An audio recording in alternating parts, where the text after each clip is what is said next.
Hey Dr. Maddox, it's TJ. I'm gonna go ahead and show you the room I'm speaking in today. And here we are. Everybody's at work, so I don't have any audience. So sorry about that. Alrighty, here we go. Grab my handy dandy note cards.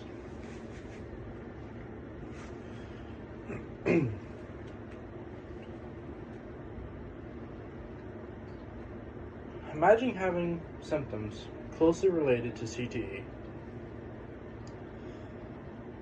You can't remember your wife's name, can't remember where you ate, if you ate, can't remember where you went earlier.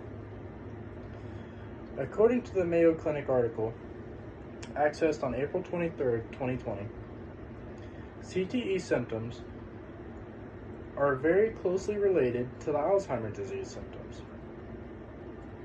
These symptoms include memory loss, depression, or even suicidal thoughts. These are most commonly found in athletes playing contact sports.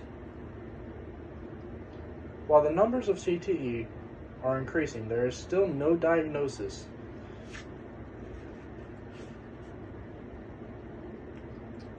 This is relevant to all of us because CTE cannot be diagnosed until after death. And CTE is also seen in many people that play contact sports, which many people do play contact sports in high school or even lower in pee-wee football or little leagues and soccer or basketball. Although, are these sports really doing enough to keep their athletes safe? Today, I will talk about two problems in sports and also in the medical field. And then I will get into the solutions to solve these problems.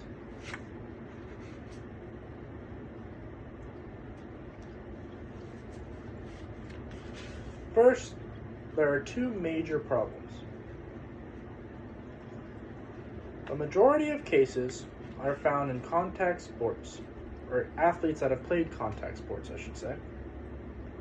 According to the Mayo Clinic article, accessed on April 23rd, 2020, football is the leading sport of CTE cases being found. Boston University has done studies and says that 99% of pro football players have come to be diagnosed with CTE after their studies and an autopsy after death.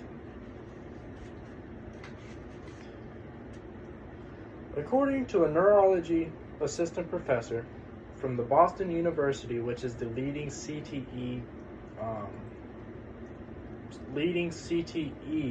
diagnosis and studies being done,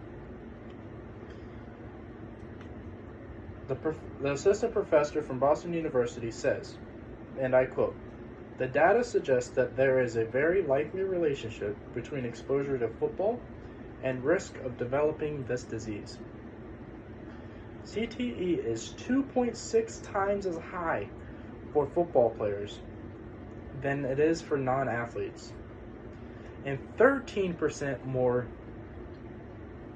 high of developing if you go past the high school level." Not only is CTE a problem in football, but in all contact sports, CTE is continuing to rise in cases. A study by the Mayo Clinic in 2019, they studied 300 athletes' donated brains and 450 non-athletes' brains. They did this study looking for the presence of a tau protein by slicing open the brain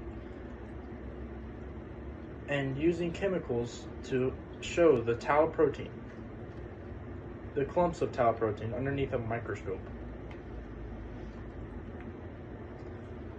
They found that 9% of the athletes that played contact sports brains showed CTE present, while only 3% of the non-athletes' brains showed CTE being present. The next problem that I would like to discuss is it not being able to diagnose the patients while they are still alive. This is because of the symptoms being closely related to many other degenerative diseases. These symptoms include suicidal thoughts, memory issues, personality and mood changes,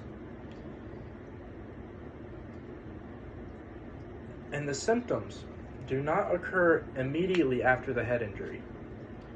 These symptoms develop over years or even decades of the lifetime of the patient that is suffering from CTE.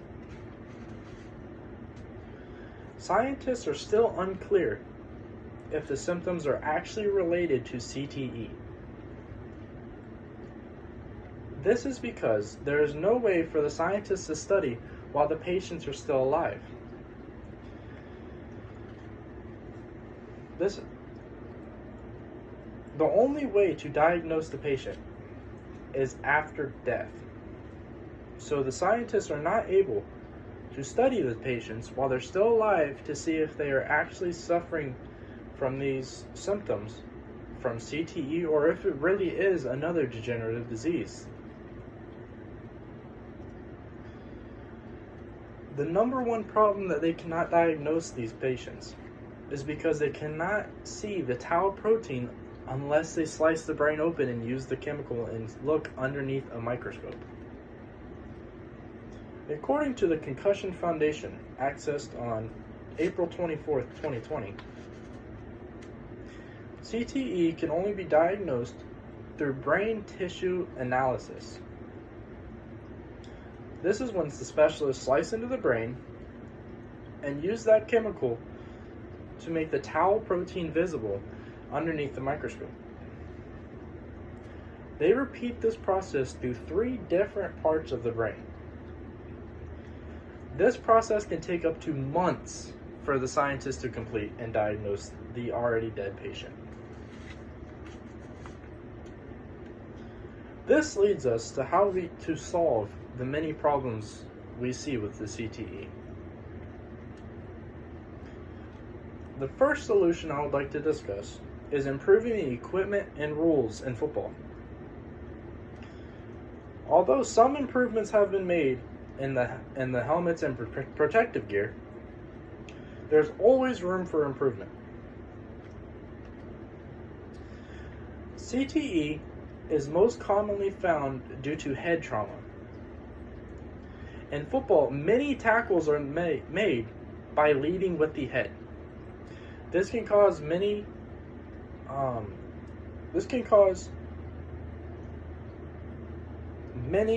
impacts on the skull and on the brain, causing the head trauma.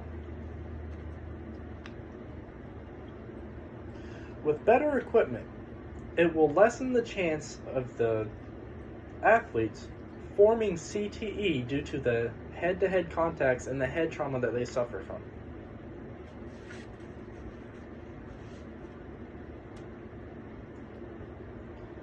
The improvements to the helmets will absorb the impact and diverse it somewhere other than the skull and the brain.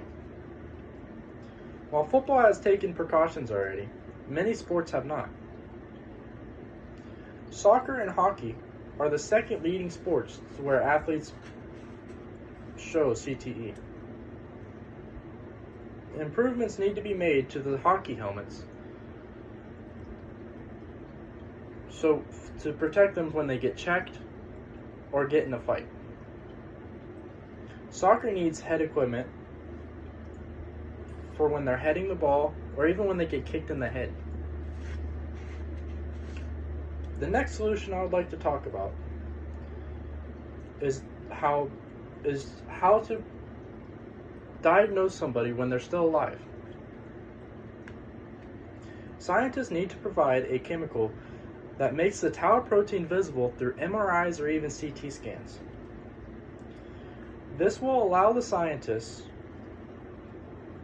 to study the patients while they're still alive to see if the symptoms are actually related to CTE.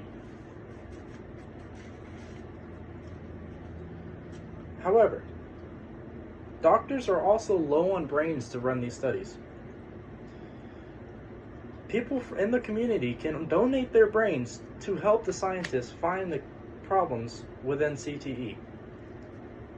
And it will help them find the chemical that will not affect you while you're still alive. There is many problems with CTE, including the rising numbers in contact sports and the issues in the medical. However, these problems can easily be fixed.